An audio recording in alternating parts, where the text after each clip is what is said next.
காலையில தூங்கி எழுந்திரிக்கும் போது உடம்பெல்லாம் அசதியா இருக்கா? நல்லா தூங்கிட்டு எழுந்திரிச்ச பின்னாடியும் தூங்காத மாதிரி இருக்குதா? அப்படின்னா நிச்சயமா நீங்க தூங்குற மெத்தையில தான் ஏதோ ஒரு குழப்பம் இருக்கு.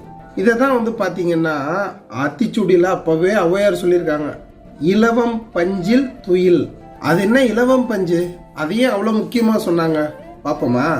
இன்னைக்கு நம்மலாம் லட்சக்கணக்கில் செலவு பண்ணி மெமரி ஃபோம், ஸ்பாஞ்ச் மெத்தை இப்படிலாம் வாங்குறோம். ஆனால் அது எல்லாமே ரசாயன கலவைகள் உடையது. இலவம் பஞ்சுங்கிறது அது மாதிரி கிடையாது.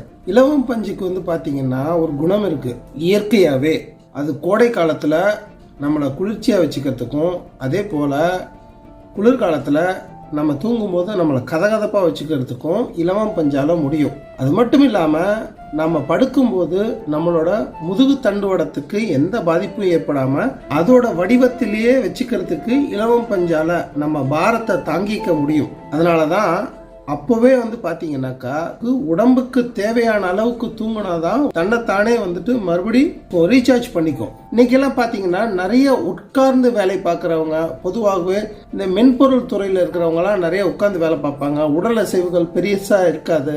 அவங்களுக்கு அவங்களோட மூளையை வச்சு வேலை பார்க்கறது அதிகமா இருக்கும். அப்போ உடம்புக்கு ஏற்படக்கூடிய இந்த டயர்ட்னஸ், மூளைக்கு ஏற்படக்கூடிய இந்த சோர்வு, இது போகணும்னா நல்லபடியா தூங்கணும். அந்த மாதிரி ஒரு தூக்கத்துக்கு உதவியாக இருக்கிறது, ஒரு டீப் ஸ்லீப், ஆழ்ந்த தூக்கத்துக்கு உதவியாக இருக்கிறதுக்கு இலவம் பஞ்சில் துயில்.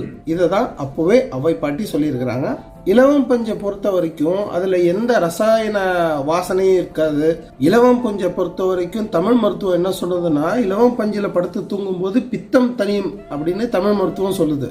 நாம சாப்பிடுற சாப்பாட்டுல மட்டுமில்ல, படுக்கிற படுக்கையில கூட இயற்கை இருக்கணும்னு அந்த காலத்திலேயே முன்னோர்கள் நினைச்சிருக்கிறாங்க. ஆக்சுவலி நல்ல ஒரு தூக்கம், முறையான தூக்கம், ஆழமான தூக்கம் அப்படிங்கிறது ஆரோக்கியத்துக்கு மிகவும் நல்லது. ஆக அப்படிப்பட்ட ஒரு தூக்கத்துக்கு ஒரு நல்ல நண்பன் இயற்கையில செய்யப்பட்ட மெத்தை. அடுத்த ஆத்திச்சூடி வரியோட மீண்டும் உங்களை சந்திக்க வரேன். அது வரைக்கும் நன்றி, வணக்கம்.